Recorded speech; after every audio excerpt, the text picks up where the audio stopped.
아시는 분들은 알고 모르시는 분들은 모르는 아재 개그로 시작합니다. 육군 중대장 YS가 부하들과 행군을 하고 있었습니다. 근데 갑자기 길 한가운데에 세금 폭탄이 떨어졌죠.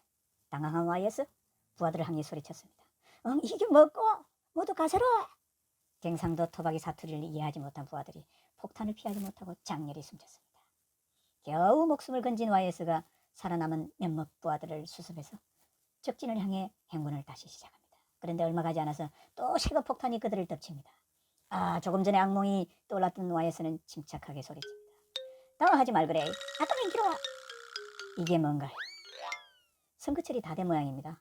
황당한 아재 개그보다 웃기는 보수 언론들의 양치기 수법이 다시 등장했습니다. 바로 주택 보유세 폭탄 얘기입니다. 며칠째 주택 보유세 폭탄이 떨어질 거라는 공포감을 조성하는 기사가 폭증하고 있습니다. 보수 언론, 경제지를 필두로 얼치기 보수 유튜브들까지 나섰습니다. 최근 정부가 발표한 공시지가가 크게 높아졌고 결국 집을 가진 사람들에게 세금 폭탄이 떨어질 거라는 기사를 일면 톱 기사로 쏟아냈습니다. 각종 포털 사이트에는 하루 종일 보유세 폭탄 기사로 도배가 됐을 정도입니다. 보수 언론들은 제목까지 똑같습니다.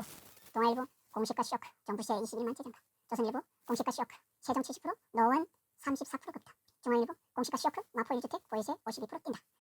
조선일보는 한 발짝 더 나아가서 사설에서 친절한 해설까지 덧붙였네요. 정부가 집값 올려놓고 국민의 세금 폭탄, 부동산 0점도 후하다. 중앙일보는 부동산 정책 실패 탓에 국민 허리만 흰다라고 썼고 동아일보도 국민만 잡는 부동산 세제는 서둘러 손을 봐야 한다고 주장하고 나섰습니다. 보수 언론들의 갈라치기 수법도 겸허합니다.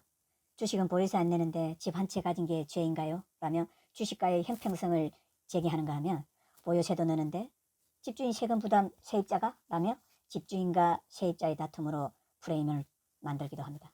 월급 탈탈 털어 세금 내야 매년 급등하는 보유세에 부글부글 이라는 제목으로 월급쟁이들의 애완처럼 포장하기도 합니다. 모두 악마의 편집입니다.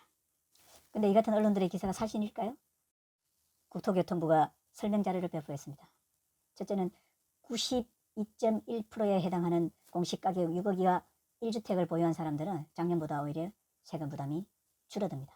전국에 1308만 8천호 92.1%에 해당하는 주택이 공시가격 6억 이하 주택이고 서울도 70.6%인 182만 5천호가 다 6억 이하 주택입니다. 이 사람들은 오히려 작년보다 재산세 부담이 줄어든다는 겁니다. 예를 들면 올해부터 종부세 대상인 서울의 모 아파트의 지난해 공시가격은 6억 5,300만 원이었습니다. 올해는 공시가격이 9억 500만 원으로 뛰어서 부과되는 종부세가 8,550원이라는 것이죠.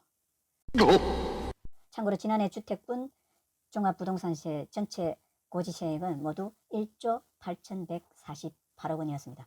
이 중 82%인 1조 4,960억 원은 2주택 이상을 가지고 있는 다주택자가 부담했습니다. 집 한 채 가지고 있는 여러분들 선량한 서민들 얘기가 아닙니다. 일부 LH 직원들이 신도시에 핀셋 투기를 한 것이 국민적인 공분을 사고 있는 건 충분히 이해가 됩니다. 하지만 그건 그거대로 제도적으로 개선해 나가야 될 부분이고요. 지금처럼 보유세 폭탄이나 이런 불안감을 조성하는 기사는 이제 더 이상 쏘면 안 됩니다. 지금까지 가짜 기사 퇴출 방송 맞장구 TV였습니다. 감사합니다.